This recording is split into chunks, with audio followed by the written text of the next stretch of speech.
We are back with Energy Check for the week of March 13th. And this week, we're going to be diving into the SVB Bank collapse, as well as its impact on the millennial economic experience.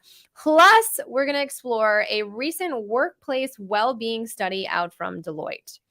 So, Carrie, what are some of the things that you've been hearing about? What is going on with SVB? Because my Instagram, all my feeds are flooded right now. Well, it's been a ride. And so this is going to be very just brief overview because there's so much I can say about this. There's a lot of fingers I want to point. But I put some really good podcast New York Times articles below. So really worth going through both with Kara Swisher and Scott Galloway over the Pivot podcast and over at the Daily of the New York Times. So Silicon Valley Bank collapse, which is, I think it was the 19th largest bank in the US and the second big bank, I think that's right, to fail after 2008. Mm-hmm. And ironically, somebody at SVB had a tie-in with Lehman Brothers. It's a whole long thing. So it's a little bit too like reminiscent. Yeah. So long story short, Silicon Valley Bank operates a little bit differently from like the big banks, right? And their specialty was really venture capital, dealing with that kind of acquisition like investment and holdings. Right. And that's very, very risky.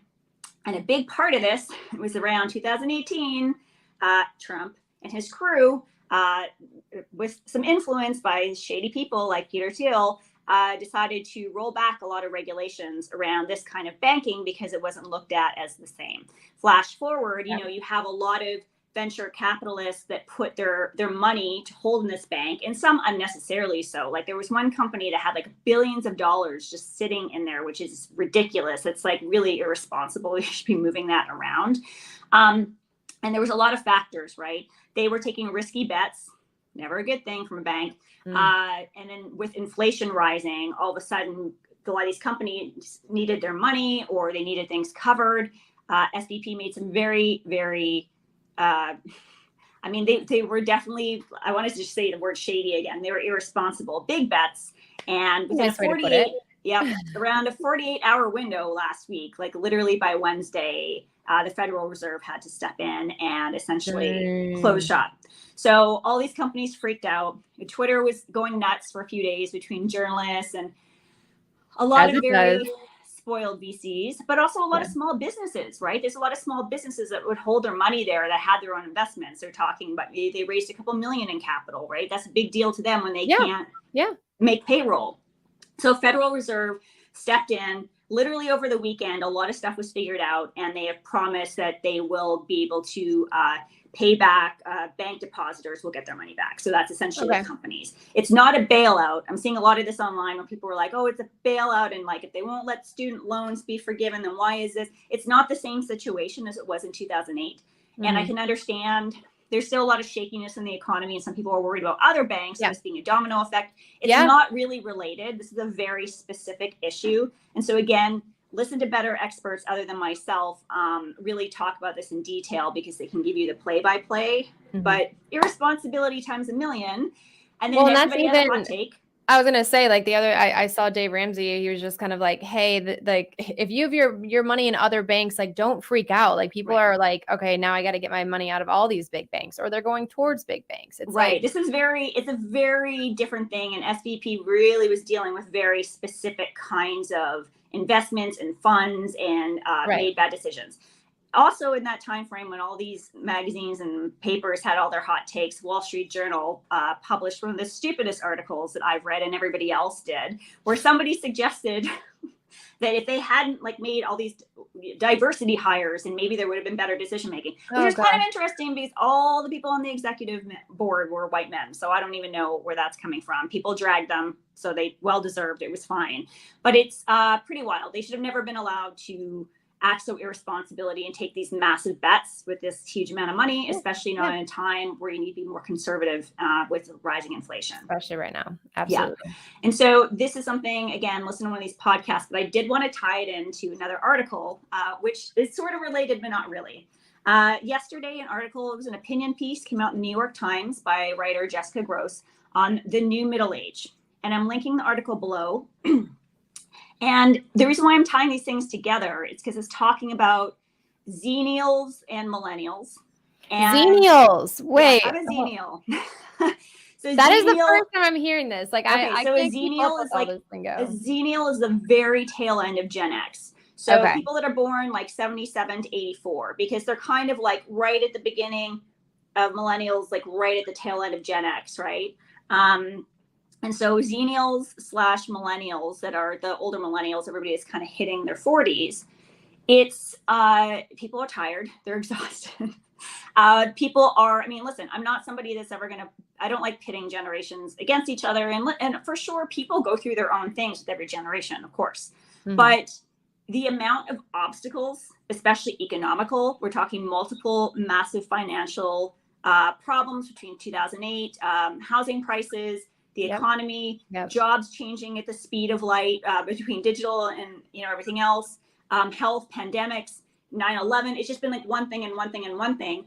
Absolutely. And there was two big things. People crave stability. They're like, can I have something, anything that lasts more than a couple of years? Because they interviewed thousands of people, and it was everybody from doctors and lawyers to like a shift worker, and just all the things they were up against with my boomer parents would never even have to, they'd be in their comfort zone and have their savings and all the rest of this, back in the day. And this is just not where people are at. And so people are acting different, right? The generation, I would say, is younger than ever in their 40s, certainly healthier, like those things, but not on an economic level, not on a security level, and are not feeling very safe. So something I just wanted to read, I was just queued up the writer's Twitter really quickly. She had said specifically 1,300 readers born from 77 to 84 wrote to us in August and shared their feelings about being in the chronological middle of their lives. One major theme emerged. They felt like they couldn't have a midlife crisis because their entire lives had been in crisis. So it's a lot. It's a fantastic read because, again, it's having interviewed or had write-ins from thousands of people. So these things are tied together. So people are tired. So kind of on that note, I want to talk a little bit about life-work balance, and I know you have something to say. I was going to say, I feel like that's a great transition point because that is something that has come up in this conversation. And, obviously one of my big interests is wellness, and especially workplace wellness. And I saw Ariana Huffington had shared this report from Deloitte, and it was basically like, they interviewed all these different people, and they said, hey, 87% of companies right now are prioritizing workplace well-being. But then 90% of these folks are saying, yeah, but actually my well-being feels even worse. Yeah. Now, I think it is interesting to look at, and the report from Deloitte is called The Workforce Well-Being Imperative, Paving the Way for Human Sustainability. So there's 1,200 participants that they have surveyed across Deloitte. Now, Deloitte is a world-renowned consulting firm. It is an incredible organization, but they also have a reputation for burning their folks out. And, I'd even go to say, some of the folks that I know that have worked there, they hold themselves to this high expectation and standard. Now, with all that to say, I think one of the takeaways that I like to see is we have to broaden our notions of well-being. And they're not just looking at, okay, organizations need to step it up, but people also need to take that personal accountability. So if we're going to put the initiatives out there and we're going to encourage our workforce to take part in this, then you've got to actually take part in it. You've got to be open and willing to make these changes. Yeah. The other thing that I thought was interesting, so they broke it down in 3 categories. First category is leadership behaviors at all levels, as well as how those jobs are designed, whether it's by the person or by the organization itself. And then finally, how do those individuals get work done? I think make a lot of sense when you look at really what goes into your day-to-day, who you're dealing with. It's your managers, what your jobs are tasked with.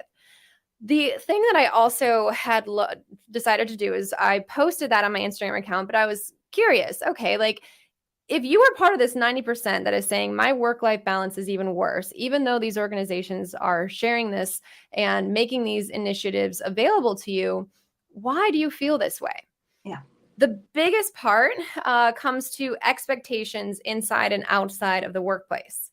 So a lot of them say like, I always I'm expected to be on. I don't know when I can step away to take lunch. I don't know, can I shut off my phone at 5 o'clock Or am I supposed to be on until midnight answering emails? Yeah. The other one, tying back to, this this midlife crisis that we're all having, those external stressors from the pandemic and what's going on in the economy, parenting, life, caregiving, I should say, housing crisis. Yeah. It's extremely hard to separate that. Yeah. And I think you can't. Stacks up. It stacks up. And if there's one thing that the pandemic, I think, has really got us into, is that there's no work and life. Everything is intertwined. And I think we're still in this interesting space of, we're out of the pandemic, we're in the pandemic, we're in this flux mode of like, okay, what does life look like now that we just had this crazy what the hell experience? Yeah. How does that look for us going into what this new normal may be? Yeah. And there's people that are willing to have a discussion and move things forward, and people that for whatever reason want to seem to go back, which you can't. So what is that conversation now? And I think millennials, Xennials, certainly Gen Z. Mm-hmm. I'm hopeful because I feel like Gen Z is really paving things forward in a different path. I think because so. Yeah, it's shifting until people can't take it anymore. So I'm very curious to see what comes next. Yeah. Well, and that's another interesting point also, is a lot of folks, they said another frustrating aspect is having to be in office. Yeah. But I'm hearing on the opposite side, there are folks like myself, I want to be in person, whether or not it is in the office or at least just seeing my clients in person. Like, I am personally one of those people that I want that in-person connection. I'm opposite. I'm like, I will work home all the time. I'm good for it. I want people. It's different. Well, that's the thing though. It's different. It's knowing what works for you. And it's why you see a lot of companies doing hybrid, because they're trying to figure it out too. I think I think there is a difference between a lot of companies just forcing people back into retail office spaces because they want that. That has there's no proven effectiveness for in-person meetings or anything. Right. So we'll see. I mean, and I respect, for some people, the remote works great. I totally respect their different circumstances, especially for like working moms, like to be able to have more flexibility to do X, Y, Z, while you're home, and you can accomplish more. I was more productive because I wasn't having those sidebar conversations. I'm like that person that has to have like something on their back that's like, do not interrupt me. I will talk to you for 6 hours. Like that's kind of me. But I also really craved, I'd have meetings with my directors and it would be like, okay, you've got an hour. Well, if I don't accomplish all these things in an hour, I want to just be able to come by your office, knock on the door, shoot the shit.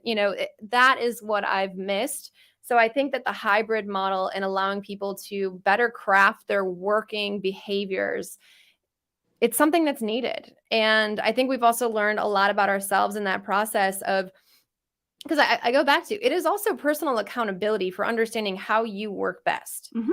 And I think for workplaces, another thing that I would add is like, these initiatives are great. Well-meant well-being is a term that I've heard recently.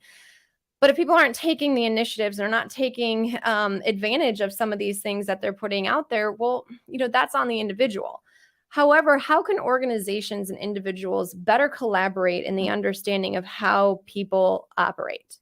So I think, for example, creative industry. So, I've worked in advertising, and it's like, okay, at 3 p.m., we're going to have this brainstorm. Bring your best ideas at this time. Some people don't operate like that. Most people don't operate on that. There's actually science around that about like people's best ideas are not when they're in the office. It's like things strike when you're out and about doing your thing. So maybe there's more fluidity to how we work beyond the 9 to 5, but then I cannot imagine, like, I don't have the answers to this because there's so many different variables. It's not a black and white situation. Because part of it too is understanding how the 9 to 5 structure, which I think is terrible, how it started in the first place, which was a control reason. Industrial revolution. Like you had to get in, clock out, and because where we are now, and how, I don't want to say gig economy because I don't really think that's what it is, but I think that how people work, where they work, all the rest of it is in a massive shift, and there's a lot of people fighting it, and like they need to be spending more time on studying and adapting and figuring out what's going to work best for everybody, because I think there's a lot of ill intent by certain large companies thinking if they just force people to do something so they can say, look, they're all back in the office and doing this thing, aren't we great? It doesn't mean anything's effective or better. It's probably worse. And I mean, we're in that space where we've got to have more options that work for more people. We can't think it's either A, B, or C. I mean, honestly, we've got to have, especially when you look at the more I've learned with neurodiversity, the more you look at how different people are in their style of work, I think it's just going to be natural that we have to expand what our working conditions look like, especially if you expect to get the most out of people. Yeah. Maybe that's a 4-day work week. Maybe that's, having folks, because I think about, okay, I want to have more fluidity. Maybe I'm more creative at 7:00 at night. But then that goes against the folks that are like, I don't want to always be expected to be on after 5 p.m. Yeah. Okay, well, then let's look at if there's, remote flexibility, but then there's so many different options. So let's have some more variety in our work styles and let's test some things out, because I mean, that's where we're at. We just got to test the waters. Yeah, we'll see. And same with, anybody who's going into wanting to build capital in their own company, don't be choosy on your banks. Yeah, exactly. Yeah. And to end on that note, also, one of the other polls that I had from the Instagram survey is like, if your organization, so 68% of folks said that their organization does offer wellness programs, whereas 29% of them said no. And I think there's a lot of variables there, small, mid-sized organizations. 3% said that they weren't even sure. But what I thought was even more interesting is, are the people actually taking advantage of them? 60% said they are. 24% said that they probably should. So no, not yet. And 16% said they weren't interested.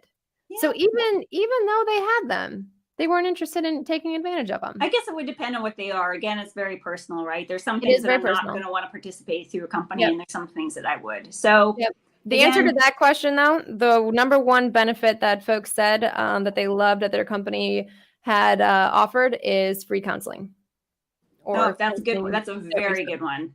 Yeah. All right. I know I said that I was going to keep us on time earlier, and guess who totally got that. So, all right, folks, we got some links in the description for you. So would love to hear your thoughts on this. What are your thoughts on workplace well-being?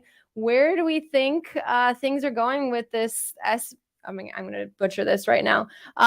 These acronyms. It's okay. Silicon Valley Bank. SVB. I need to articulate each letter individually, but would love to hear your thoughts on that. And Carrie, any party words? No, just if everybody can figure out ways that they work best and they can keep healthy and run their own business if possible, then do it. Oh boy, all the things. Well, I'm glad I could actually talk today. My brain and my mouth connection is doing well. But okay, we'll see you next week. Bye, folks. Bye.